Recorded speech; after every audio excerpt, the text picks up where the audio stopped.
seriously popular.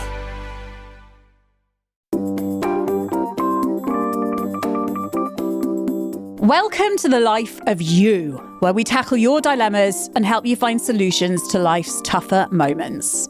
This week, I'm joined by the incredible Jess Griffiths. Jess is a national eating disorder expert, the co-lead of Freed at the Maudsley Clinic, and someone whose wisdom and compassion have changed so many lives, mine included. People with eating disorders don't always, A, think they're worthy of support, and B, don't always recognise they have a problem. So even though it will feel excruciatingly hard, it will be the best step you ever take. Your questions answered right after this.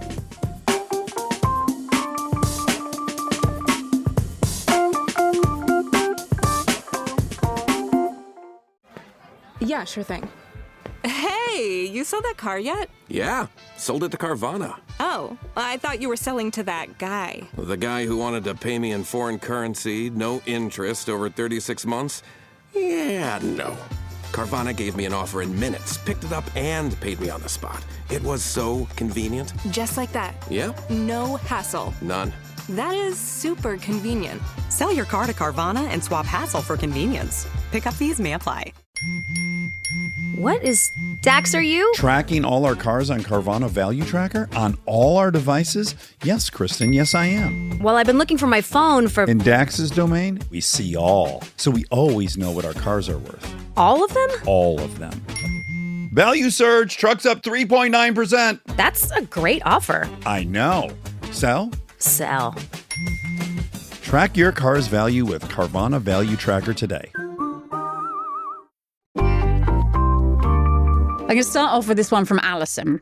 I'm in my early 40s and having struggled with my weight for a number of years, I'm finally in a pretty good place with maintaining a balanced approach to food and exercise. The problem is that I have a very demanding job and I've developed a habit of rewarding myself with food, which often spirals into binge eating. There are times I'll eat an entire pack of biscuits or a multi-pack of crisps in one go. Sometimes I even find myself finishing everything in the house just to get it out of the cupboard and out of my mind. But afterwards, the guilt and depression set in hard. A part of me knows this cycle will make me feel worse, but in the moment, I just can't seem to stop. What are the first practical steps to end this horrific cycle and to stop feeling so awful about myself? That thing of eating everything to get it out of the house really lands with me, Allison. Oh, bless her. And it's so hard. But I mean, actually offering that question is the first step. Recognizing it is the first step. But it sounds like it would be really good to get some support with that. So I'd really recommend ringing the Beat helpline, talking to someone there, chatting it through. But it also sounds like there's a lot going on. Mm-hmm. And then they get to the evening and if, especially if they've kind of been a bit anxious, if it's stressful, you come out of adrenaline mode and then suddenly you're really hungry and you're stressed and you're dealing with the build up from the day. So I would say it's always thinking about getting that regular eating in. How many times have I said it to you, Bryony? You know, it's what I bang on about, regular eating. Well, yeah, because it's really important. I think, you know, you've said this to me, that when treating binge eating disorder, what you need to first be able to do is strip out how much of the binge eating is caused by hunger, just genuine hunger.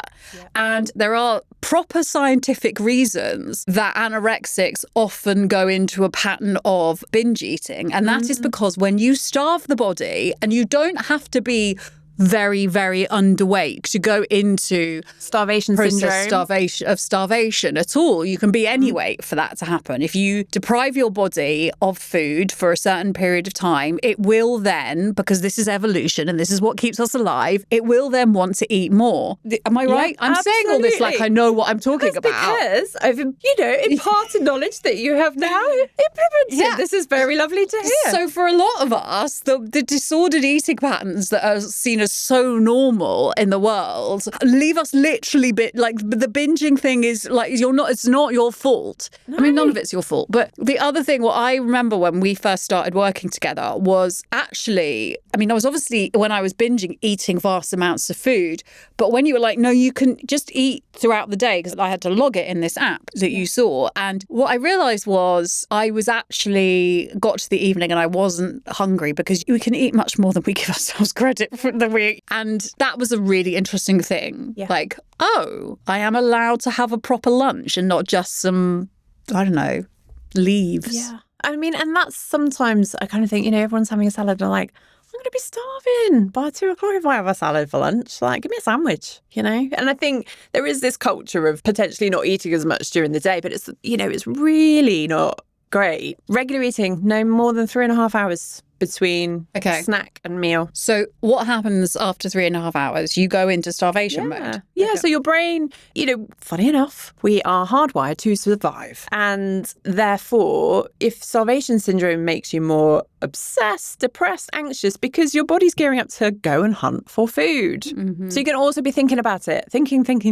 Okay, so Allison makes this point, which I find really interesting, is that she says that she rewards herself with food. That in itself is language that I think, you know, tells us it's just food. Yes. You're allowed it. Yes. Do you know what I mean? And also you're allowed to like it. You're allowed to like food. Find pleasure in it. Yes. Yeah. Yes. Why, though, is it that in the evening, because I hear this a lot about like nighttime eating. I mean, is it just that we get home and we want to switch off? So we eat. Yeah, I mean, I think, there's lots of reasons. Or we might drink, or we might, It does seem to be that the society in which we live, which is probably not built for how we've evolved. Now live our lives. It's go, go, go, go, go. I kind of describe it like tension in a balloon that builds up and pops in the evening. So I'm always really kind of thinking about, well, how can you let a bit of air out of the balloon during the day? Whether that's emotional, or whether it's eating enough. Look, it's looking after yourself, isn't it? So that you don't get to the evening and it pops and you need to turn to something to soothe the stress of the day. That's a really interesting way to look at it. Just keep checking on yourself throughout the day. And I think I spend quite a lot of time now as a therapist saying to people, take half an hour out, switch off for half an hour, go and get in nature for half an hour. Do you know what? Your body is telling you can't make it through to the evening without processing some stuff. I think we all think we're a bit superhuman. Yes, but I hear you say that and go, oh no, but I just want to get it all done. So I'll just like, I'm not leaving this desk, but I will just be like, no, I'm staying here until I've got this work done, and then I'll allow myself. But I don't know if you know this, Jess, but I am an addict. Well, the thing is, I wanted to say this earlier, is that also that's part of the personality. So I'm an obsessive person, but I own it. And I'm like, I try and get obsessive about healthy things, but I go down rabbit holes. Name some of the rabbit holes. Just so that you're relatable to us, Jess, and you're not this like perfect Zen psychotherapist. I'm happy to declare this one. True crime. A Netflix true crime, and then Googling it. And absolutely. Because an armchair forensic person. I love the forensic programs. How clean is your crime scene? That's a great Is that one. an actual program? It certainly is. How clean is your crime scene? They go to a crime scene and they tell you what's happened, and then you see them clean it up. Oh, yeah, but you're not supposed to touch it, are you, until you've done all your investigations? It's after that, and they've got all their stuff on. I have so many friends who are obsessed with true crime podcasts and true crime things, and I have to tell you, I can't go there. Fair. It's too neggy. That's the challenge, isn't it? Yeah. It's as someone probably predisposed to addiction, energy, channeling that energy, knowing where the negative line is important. But then, part of my personality, and I think an addict's personality, is we've got a great drive. We've got a lot of energy to bring to the world. And I'm kind of like, I need to place that energy somewhere. Yes. Also, it's just accepting it, isn't it? Yeah. Rather than trying to change it, go, well, this is who I am and that is okay. I accept that I have this constant energy inside me and I have to do something with it. Yeah. And either I am going to drink it away, drug it away, overeat it away, or I can be like, should we go for a walk or a run? Or it's okay to be obsessed with things. I think it's just where the line is between it controlling us, it punishing us. Yes. Is this thing nourishing you or punishing you? Is this meeting my needs? Yeah, or depriving me. And making me need more things. Is different for everyone. So you need to recognise where the line is and spot it. But let's bring that energy. Yeah, don't be ashamed of it. Don't shame yourself for it. The other thing I wanted to ask you, Jess, is you've mentioned now about calling beat. Now, What would you advise to someone sitting at home? I would find that quite a terrifying thing to have to do. So can you talk us through what happens when you call? Who picks up? What do they say? What can you say to kind of just start the process off? Really good point. I think it's terrifying, isn't it, to think of picking up the phone. I think one of the lovely things is you can DM them on social media. Okay. You can use a message chat. And I think sometimes that's a little bit less scary. But yeah, when you get through to them, they will be really super gentle with you. Obviously, they've got to take some details. Generally, they will explore what's going on for you, give you time and space to talk about it. And I think, as we said, people with eating disorders don't always, A, think they're worthy of support, and B, don't always recognise they have a problem. So even though it will feel excruciatingly hard, it will be the best step you ever take. You know, obviously reaching out to a friend, if there's someone that you know has got a fairly good relationship with food and you can even just share what's going on, because I think sometimes it's the friend that does all the research as well and is able to support you. The key thing is to talk to someone. Be heard. Yeah. Second email from Mark, who has realised he has a disordered eating problem and has finally worked up the courage to chat to his GP about it after a 3-week wait. He suggested I go on a specific diet to take control of the situation, and that really set alarm bells ringing as I was quite obsessive about diets when I was at school. I tried to explain this to the doctor, but he reassured me it was a healthy diet. I'm not really sure about this. Any advice? Oh, well, good on you, Mark, for, emailing in. I think we know that actually doctors, GPs get less than 2 hours training on eating disorders in their whole career. And so typically GPs need to know about an awful lot. They have a very tricky job. However, we do know they're more likely to kind of look at someone's weight and prescribe something to do with weight loss than eating disorders. And so it can feel really hard to pick yourself up from that experience to then go back and say, actually, no, it wasn't this. And actually, if it is an eating disorder, then, it's not going to be a helpful intervention. In fact, it could do a lot of harm. So what should you be asking for? Going into a GP and saying, I think I have an eating disorder, I want this. And that's where Beat's brilliant. They've literally got a leaflet for GPs. So you don't have to remember everything to say. You can go in and read it and it'll tell you everything that you need to say to the GP. I don't know about you, but you just kind of go in and you think, I've got 5 minutes. Freeze. And when it's something really big in your life, it's really hard to do that. So yeah, either take someone with you, write it down, or get the Beat leaflet. But, it's really important that you feel heard. If in doubt, just hand it over. I've had people do that and just say, can't speak, just read this, please, to their GP. And the GP will find that helpful. Yeah.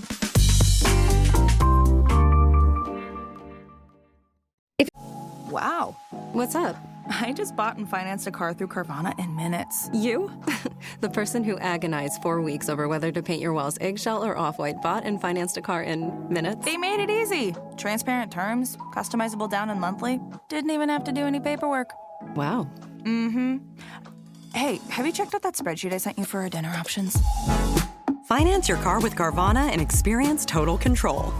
Financing subject to credit approval. If fashion is your thing, eBay is it. eBay's where I find all my favorites, from handbags to iconic streetwear, all authenticated. For real. This time, a little Supreme, some Gucci. I even have that vintage Prada on my watch list. That's why eBay's my go-to for all my go-tos. Yeah, eBay. The place for new, pre-loved, vintage, and rare fashion. eBay. Things people love. If you're enjoying the podcast, hit follow now to stay connected and never miss an episode. I can guarantee you it'll be the best decision you've made all day. David asks, is there a difference between occasional overeating and binge eating? What are the signs that it's binge eating? Yeah, really good question, David, because we're on this spectrum of overeating to eating disorder. But I suppose overeating, it tends to be just like an extra couple of pizza slices or an extra, even eating a bar of chocolate, that, It really annoys me when people say to me, oh yeah, I know about binge eating. I have a whole bar of chocolate at night. And I'm like, I don't think that's binge eating. I think that's just eating. Yeah. Yeah, it is. I mean, this is the thing. There are people that would, I don't know. Yeah, they have quite disordered views of what a binge is. And we all overeat. We all have times when we'll eat more or less. And if you're eating intuitively and hopefully in tune with your body, you just navigate that without thinking too much about it. It is actually when your body and brain are aligned, quite simple, to respond to the cues. However, binge eating disorder, much different. The secretive nature of it, is really important, hiding wrappers and things like that. But the emotional drive, the power behind it to eat food, a large amount of food very quickly, out of control, even almost dissociative, some people would say. Yeah, well, actually, disassociating is kind of the point of it, isn't it? Yeah. That's what I would say. And that is incredibly different to just eating an extra bar of chocolate. Yeah. Right.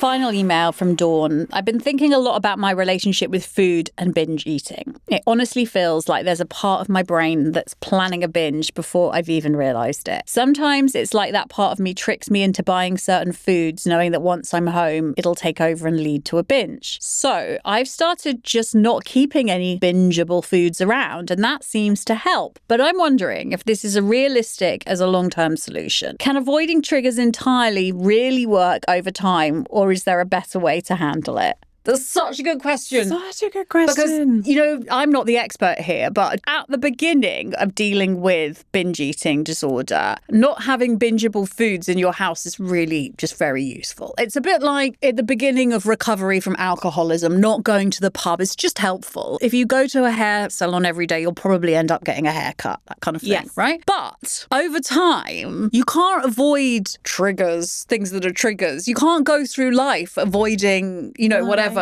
What's your view on this? So I think, first of all, recovery definitions are different for everyone. I think it's the power to say yes and no to food. And I think initially, yes, to create that stable framework where you feel a bit more in control. If in that first stage, it's like, don't have trigger foods in the house, I will say, have it outside of the house or have it somewhere where you don't binge, because you may just feel a bit more contained doing it in that way. But really, create that safety framework. But then you really need to introduce those foods and make them safe. And we do that through kind of traffic lighting food. So it might be that your green foods, safe foods, never binge on. Amber foods can happen in a dodgy moment, but generally okay. Red foods, no. And generally we want to progress everything to the green list, so there's no trigger food, no bad food. Can I tell you something I'm really proud of? Chorizo is now on my green list. Yeah.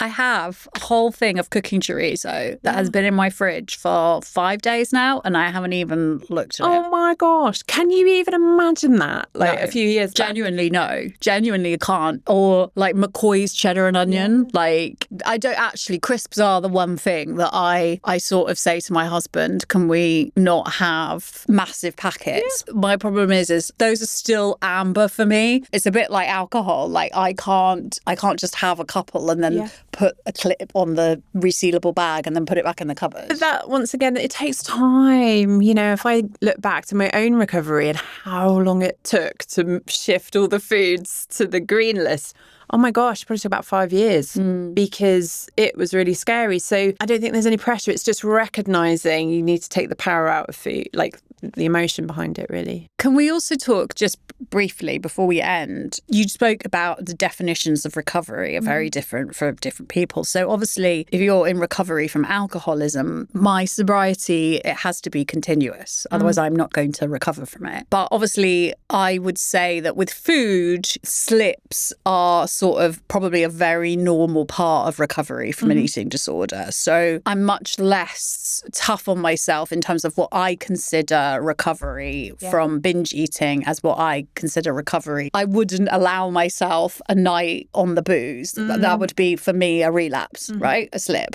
A drink would be a slip. Whereas if I am a bit bingy from time to time, I go, oh, Bryony, what's gone on in your day today that's made you feel like that? Shall we address our needs in a different way? Amazing. I mean, I would consider myself fully recovered, but I'm like over 20 years down the line. And, I think for me, the whole journey of food and emotions and just generally understanding myself, I'm able to get to a place where, thankfully, it doesn't affect me. I don't ever weigh myself. I never think about what I'm eating. I love running. And so I do think people can get fully well. But I think it takes time. And it takes time and that awareness. And actually, you know, you're still a couple of years in, you know, it does take time. I also am like, just cherish those moments where you go, like, I had this moment this year where I, on a Friday evening, went into my freezer and I got out some pasta that I'd made and then I'd frozen the leftovers, right? And then I reheated it and I ate it like a normal person, this food that I had essentially batch cooked. And the fact that I hadn't made this massive vat of pasta and eaten it all, and that there was leftovers that I froze and then I'd unfrozen them and then I'd just eaten that normally at 7 o'clock on a Friday and then I'd just gone and watched some television, was like genuinely the most momentous occasion. In fact, I made a reel about it because I could not get over it. I was like, look at me doing full-on adulting. You've worked so hard to get there. Oh my gosh. You know, you have absolutely smashed it and you are such a motivated person to share all this. But I know how much that means to people listening. There is life on the other side in recovery and, you know, it is possible. And Jess, I'm really grateful for all your help in enabling me to get to this side. And I hope that everyone listening has picked up some wisdom and gems and information, because I'm really proud of this little podcast and what we're doing, imparting this information to people. Jess Griffiths, thank you so much. Thank you so much, Bryony. Love you lots. A huge thank you to Jess Griffiths for joining me today. If you thought today's episode was helpful, please share it with someone who might need to hear it. And don't forget to give us a little rating, a review, and most of all, a follow. So my recommendation this week is a bit of a weird one, but I like to think you love me for my weirdness. And that is a Shakti mat. The producer's looking at me like, what on earth is she talking about? It's essentially a bed of nails. You can get them on like Amazon. They're not rubber, but they are sort of plastic. It's like, if you think of, you know, on a hairbrush, you think of the very fine tooth kind of comby bits. If you just think of hundreds of those on a mat that you can lie down on. So it's basically like a modern version of the ancient Indian practice of using a bed of nails for meditation. I bought it during lockdown and it comes in and out of my life. You know, it spends quite a lot of time gathering dust under my bed. But in the last week or so, I have been starting my day by lying down on it and doing some guided meditations for 20 minutes. I really genuinely think it makes a difference to my well-being on a day-to-day basis. Maybe it's just the act of doing something. And also maybe I am just weird. But once you kind of get through the discomfort of lying on a bed of nails, it does feel kind of euphoric. And I feel like it gets your circulation going. I don't know. It's like, I like doing it as well when I'm starting to feel that slump, you know? I was going to say at like 3 p.m, but frankly, it can happen at 11 a.m. Sometimes I just stand on it for a couple of minutes and it sort of just brings me back into the room. I think it costs something like 40 quid and it's lasted me, 4 years. Anyway, that's my recommendation. Bed of nails. Be kind to yourself, but also sometimes lie on a bed of nails. See you Monday.